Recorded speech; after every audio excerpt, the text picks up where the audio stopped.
Worked on behalf of writers, not only Nobel laureates like Willy Shyanka and Orhan Pamuk, but Joseph Brodsky, but Salman Rushdie, Taslima Nasreen, Nawal Saadawi are just a few of the thousands of writers that PEN has helped over the years. And we've done it because writers like the ones that are on the stage here today, accomplished writers who could be at home writing books, thinking of their next project, and instead volunteer their time and their voices on behalf of writers who are in prison around the world. So we're here to celebrate those two things, 50 years of success in freeing writers who have been imprisoned around the world and the writers who volunteer their time for PEN. We're going to do that by reading texts by some of the 50 writers, some of the thousands of writers that PEN has helped over the years, and I'll introduce the readers now. Reading first is Roxana Robinson. She's the author of 4 novels, most recently Cost, 3 collections of short stories, and a biography of Georgia O'Keeffe, A Life. Her work has appeared in The New Yorker, Harper's Magazine, The Washington Post, The Wall Street Journal, More, Vogue, and many other publications. Sarah Schulman is an American novelist, historian, and playwright, and the author of 14 books. Her recent books include the novel The Near Future, as well as Ties That Bind, Familial Homophobia and Its Consequences. Her new book, The Gentrification of the Mind, Witness to a Lost Imagination, is due out very shortly. Vera Williams was born in California in 1927. She's the creator of many distinguished books for young readers and was the U.S. Illustrator nominee for the 2004 Hans Christian Andersen Award. Her books include The Great Watermelon Birthday, Lucky Song, 3 Days on a River in a Red Canoe, Something Special for Me, A Chair for My Mother, Music, Music for Everyone, and Cherry and Cherry Pits. Kathy Park Hong was chosen for the Barnard Women's Poets Prize for her second collection of poetry entitled Dance, Dance Revolution. Hong is the recipient of a Fulbright Fellowship, a National Endowment for the Arts Fellowship, and a Village Voice Fellowship for Minority Reporters. Her poems have been published in A Public Space, Paris Review, and Jubilat. And Xiaobo Zhao was arrested in 1971 for tearing a poster of Mao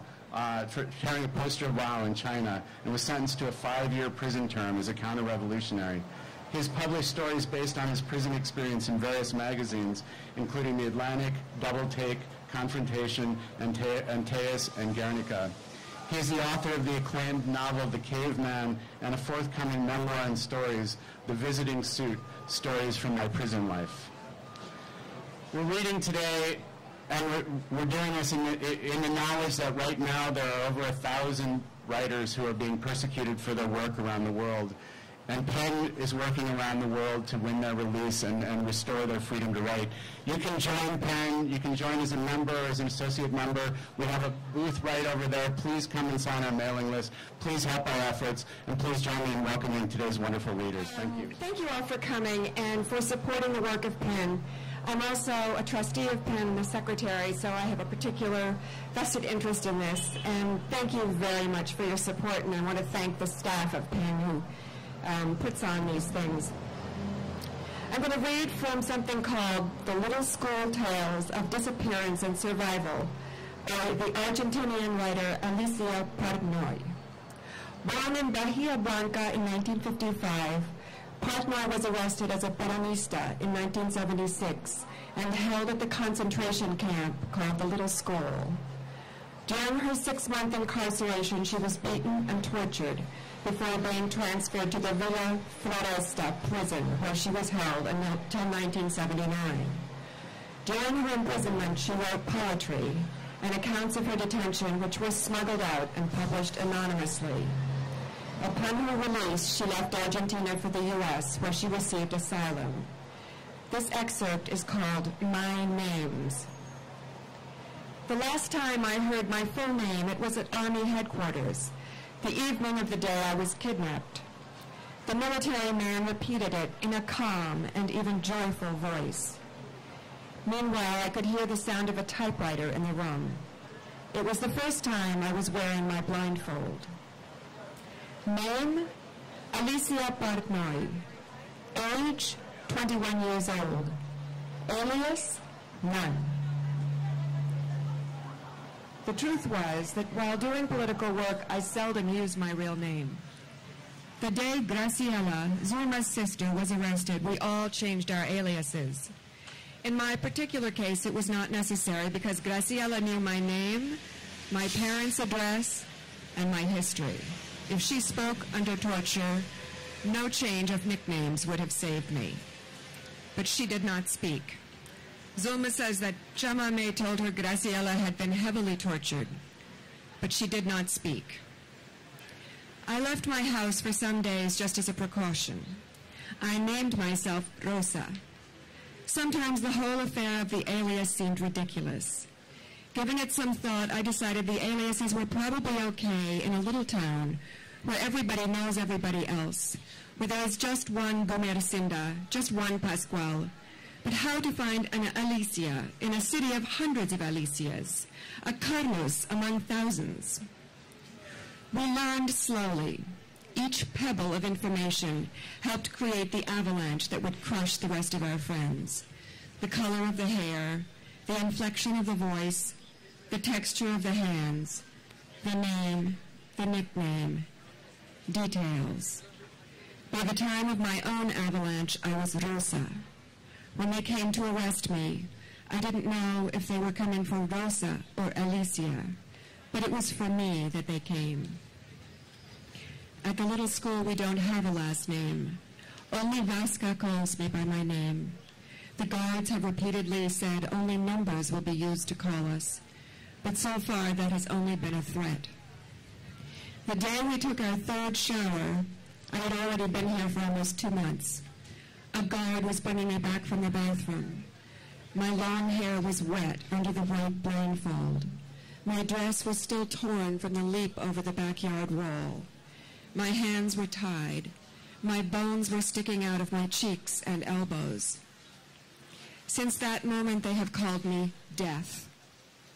Maybe that is why every day when I wake up, I say to myself that I, Alicia Parnoy, am still alive. Thank you. This is from an unpublished memoir by Iranian novelist Sharnush Parsipour. Born in Tehran in February 1946, Parsipour is the author of 11 novels. She worked as a producer on national Iranian TV.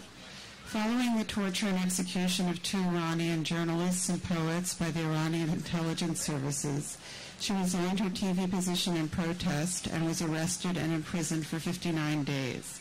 She moved to France, returning to Iran in 1980, a year after the Islamic Revolution, and was arrested and incarcerated for 4.5 years without trial or charge.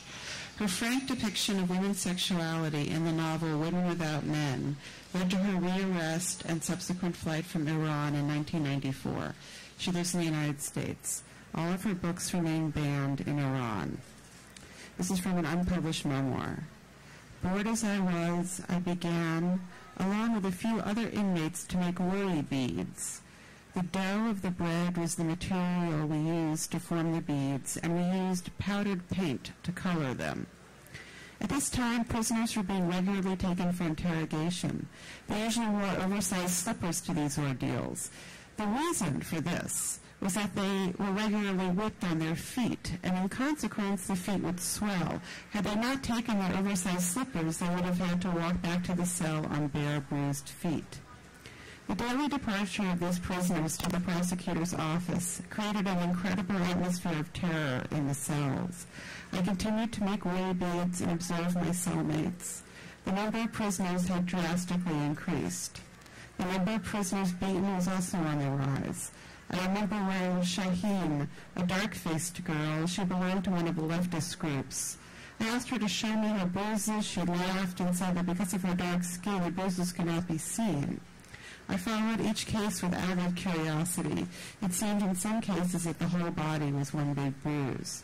The next night, I saw Shaheen in the bathroom again. She seemed happy as she chatted to her friend. Apparently, she had gone to another interrogation and now felt that the danger had passed. A couple of days later, she seemed rather nervous again, and at night she was summoned once more to the prosecutor's office. The next day, her name appeared on the list of those who had been executed. I had by then become a friend of her friend, and I asked about Shaheen. Apparently, Shaheen's crime was to have been the driver of a car in the trunk of which a small printing press had been hidden. On the last day of her life, Shaheen had told her friend that she thought she was going to be executed. She knew this because the interrogator had fondled her breasts, and that was a sure sign of doom. Okay, thank you. It's an opportunity to read these words in public, but it certainly is upsetting. Okay. From the memoir of the Ugandan editor and essayist Rajat Nayogi. Born in Kampala, Uganda in 1938, Nayogi founded the literary and cultural magazine Transition in 1961 to discuss matters of African relevance in an African context. Writers such as Paul Thoreau and Wole Soyinka were often featured, and Nayogi himself contributed poems and essays to the magazine. In 1968, Nayogi was arrested and charged with sedition after articles critical of the government were published in Transition. He was acquitted 18 months later and left Uganda to settle in Ghana, and finally in San Francisco, leaving Transition in the hands of Wole Soyinka, who wrote that after his detention, something had snapped in Rajat's sensitive soul, like one who had looked into the heart of evil and found the harmony of existence permanently untuned. Nayogi died in 1995, aged 57, and the following is from It Only Happens to Other People. When morning comes and they escort you to the maximum security prison, your last hope of release evaporates, and you are resigned to the completion of the process, sudden arrest, questioning, and imprisonment until further notice. The effects of prolonged solitary confinement can be known only after a prisoner's release. In my case, I was held in total solitary confinement for 5 months. This means that your 5.5 by 7 foot cell is the circumference of your world for 23 hours a day in the first week, gradually relaxed to 22 hours after a few weeks. Exercise is confined to a high-walled compound the size of a badminton court. You are not allowed to speak either to your warders or the convicted prisoners who bring food to your cell. You may not even wave to the other detainees on the rare occasions that you see them on the way to the clinic. For a while, books were allowed from home. Then the, in quotes, privilege was withdrawn from all because of one detainee's alleged infraction. The method of censoring books was always curious. Solzhenitsyn's The First Circle was allowed, but it was not permitted Mailer's obviously dangerous Armies of the Night. Your world and your life is your bookless cell. You may not write, and in case you have hidden a pencil stub, there are surprise searches on your person every few days. To distinguish you from the convicted prisoners who wore an immaculate white, you are issued an ill-fitting gray uniform. The political detainee's isolation from the world, even if he is not in solitary, is total and awesome.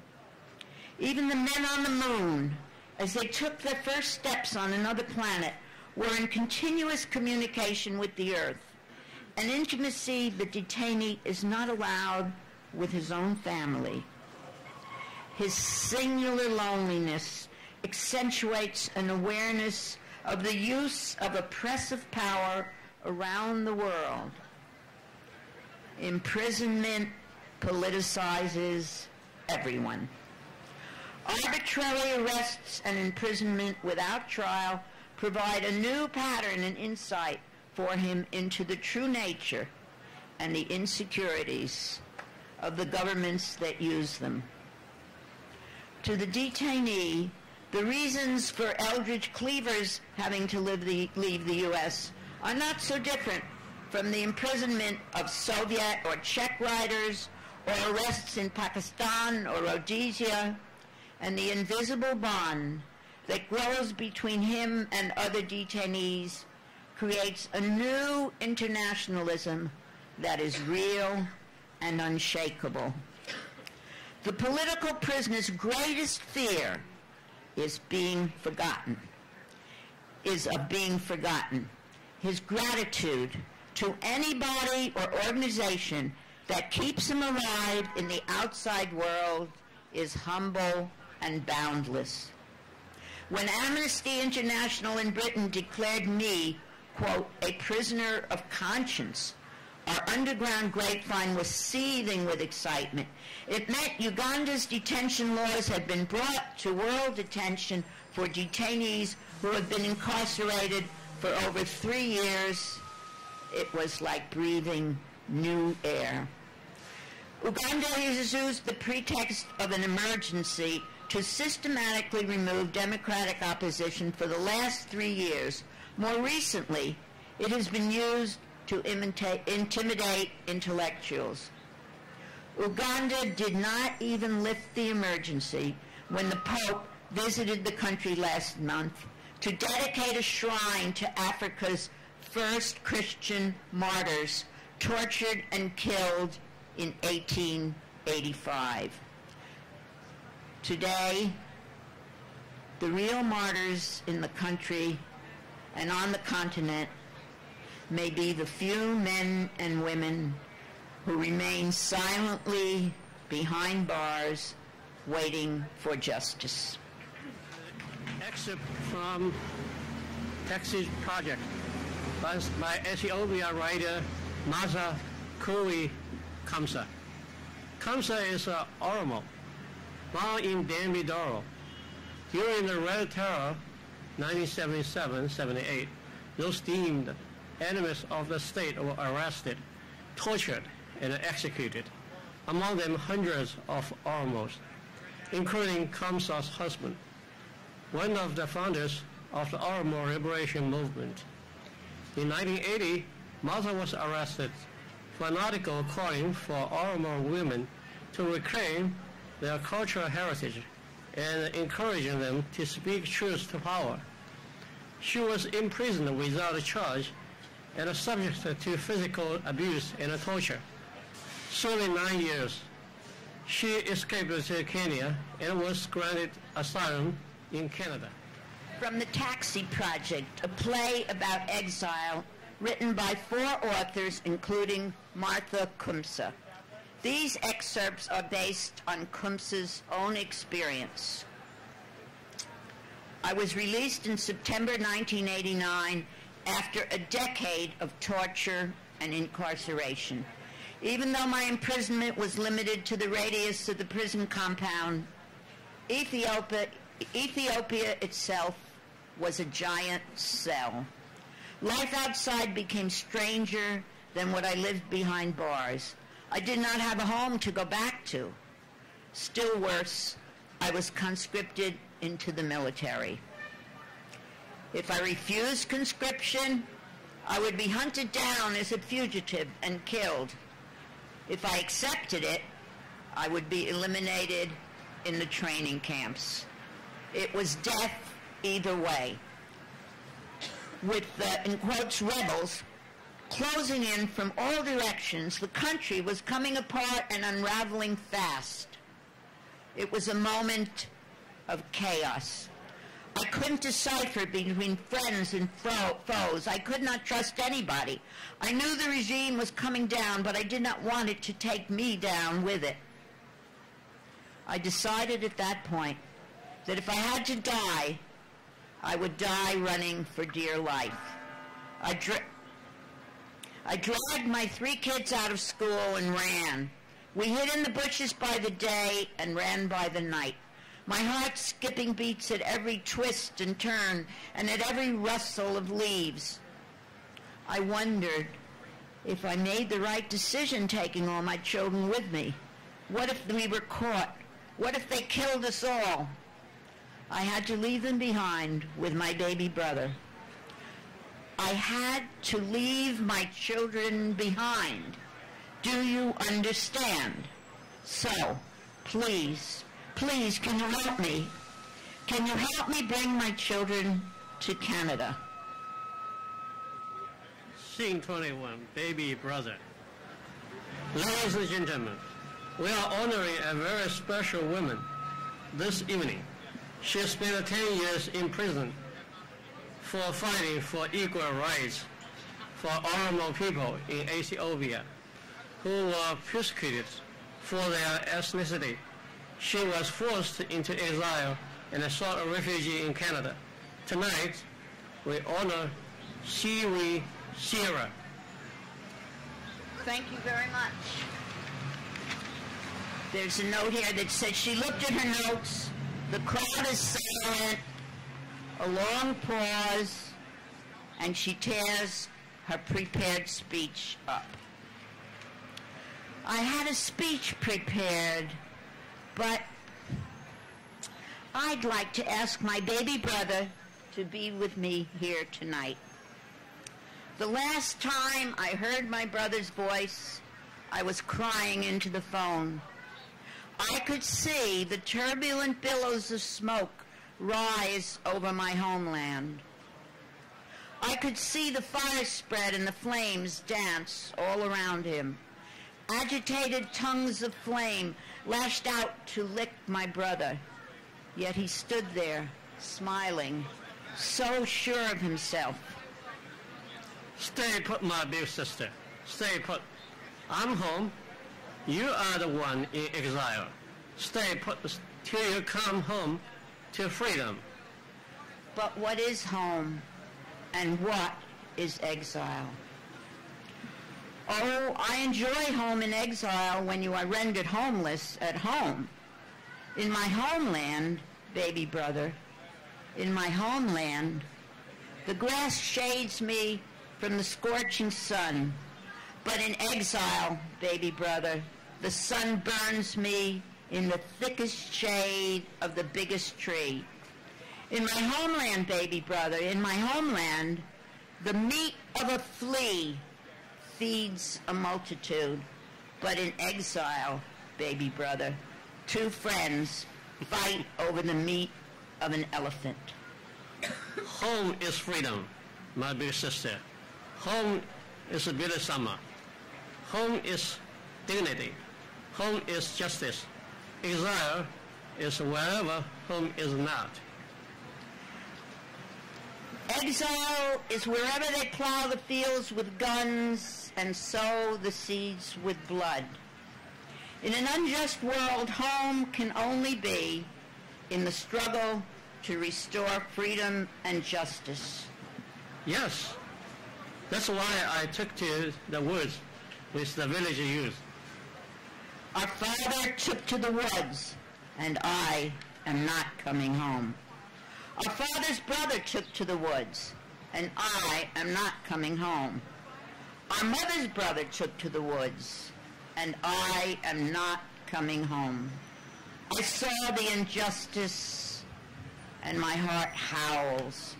Oh, my heart howls with rage. My heart howls with rage. Hi, I'll be reading a selection of poems by Vietnamese poet Nguyen Chi Thien. Born in February 1939 in Hanoi, in 1960 as a substitute teacher, Chi Thien told students that America had defeated Japan in World War II, not the Soviet Union, which the official curriculum claimed. He was arrested and sentenced to 2 years imprisonment for spreading anti-propaganda. During his incarceration of 3.5 years, he composed almost 100 poems committing them to memory.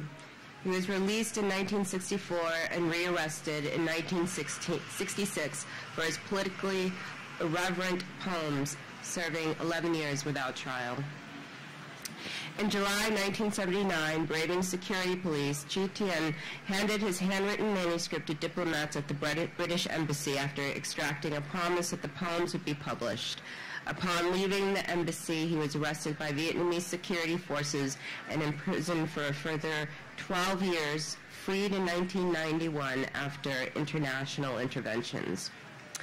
And these are 5 poems from The Flowers of Hell. The English versions are by Nguyen Ngoc Beach. I think that's how you pronounce it. In the jungle night, a bird calls. In the jungle night, a strange bird calls, followed by a guard's tripping shoe sounds. A patrol flashlight beams here and there. From the cells come the shoutings of a madman. I lie immobile, listening to the slipping away of my entire youth. As it floats by, jailings and diseases have killed in the bud. Oh, how many versions that seek their way out. My mother. My mother, on anniversaries of festival days, is wont to put her hands together and pray for a long time. Her old saffron dress has somewhat faded, but I would see her take out for the occasion my life, being full of suffering and injustice. Mother always has to pray for me, a son who has seen a number of jail terms causing tears to flow in streams on mother's cheeks. Sitting next to her, I find myself so small next to this great, vast love of my mother. Mother, I only have one real wish, and that is never to be far away from you.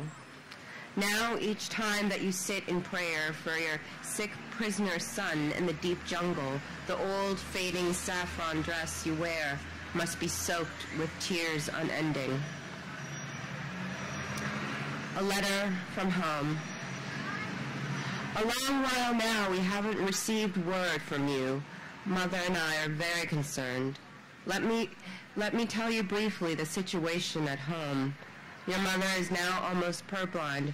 Her movements are confined to the house. As for me, I almost feel senile. My legs shake whenever I move about. I have to think a few times before I can finish addressing an envelope. We both wish you were home to help us, thinking about you. Both of us would cry, not knowing whether you are still at the old camp, or you may have been moved elsewhere. Your mother still keeps up with her prayers, praying that you will be well without illnesses. When you receive this letter, you should try to write home. Both of us wish to hear from you. Or it was your youth and lack of wisdom that led you to think wrongly and complain you should sincerely repent now, if you wish the party to be lenient and forgive you. Only then can we hope to see you again before we would be gone for good. We don't know what else to say except counseling you in earnest to keep your health. You are still young. You must live on, my son. Mother and I are still confident that heaven would not harm an honest soul. The other day I went to the post office to send you my pair of socks, but the rimifon that you asked for will have to wait till my next quarterly pension check before I can send it to you for your illness. In closing, I wish that you struggle well, be first in labor, and compete to beautify your camp, Mom and Dad. Little one.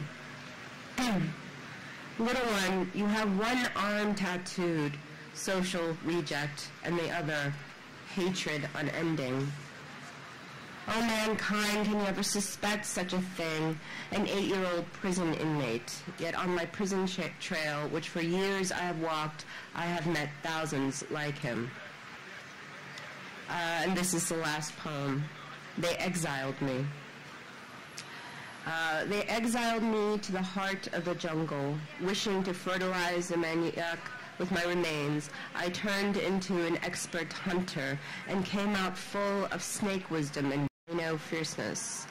They sank me in the ocean, wishing that I would remain in the depths. I became a deep-sea diver and came up covered with scintillating pearls. They squeezed me into the dirt, hoping that I would become mire. I turned instead into a miner and bought up stores of the most precious metal, not diamond or gold, though the kind to adorn women's baubles, but uranium with which to manufacture the atom bomb. Thank you. I'm going to read from the Chinese writer Nian Cheng's prison memoir. Nian Cheng was born in Beijing, China in January 1915. In 1957, she studied at Yanqing at the LSE in London. In 1957, she became an advisor to Shell Oil. In 1966, she was placed under house arrest as a spy for the UK. She was imprisoned in Shanghai's first detention center for more than 6 years. In 1973, she was released, and in 1978, government officials apologized for her wrongful arrest. In 1980, she left China for the U.S., where she died in 2009 at the age of 93. This is an extract from Life and Death in Shanghai. As I followed the female guard, I breathed deeply the sweet night air. We walked around the main building, passed through a peeling and faded red gate with a feeble light, and entered a smaller courtyard where I saw a 2-story structure. This is where the women prisoners were housed. From a room near the entrance, another female guard emerged, yawning. I was handed over to her in silence. "Come along," she said sleepily, leading me through a passage lined with bolted, heavily padlocked doors. My first sight of the prison corridor was something I have never been able to forget. In subsequent years, in my dreams and my nightmares, I saw it again and again, in the dim light, the long line of doors with sinister-looking bolts and padlocks outside, and I felt again and again the helplessness and frustration of being locked inside. When we reached the end of the corridor, the guard unlocked a door on the left to reveal an empty cell. "Get in," she said. "Have you any belongings?" I shook my head. "We'll notify your family in the morning and get them to send you your belongings. Now go to sleep." I asked her whether I could go to the toilet. She pointed to a cement fixture in the left-hand corner of the room and said, "I'll lend you some toilet paper." She pushed the bolt in place with a loud clang and locked the door. I heard her moving away. I looked around the room and my heart sank. Cobwebs dangled from the ceiling. The once whitewashed walls were yellow with age and streaked with dust. The single bulb was coated with grime and extremely dim. Patches on the cement floor were black with dampness. A strong, musty smell pervaded the air.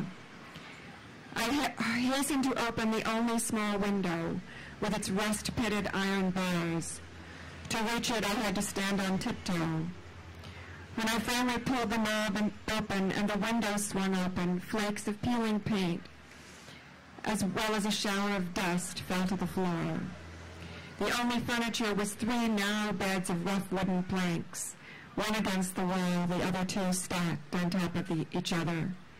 Never in my life had I been in a place so primitive and so filthy.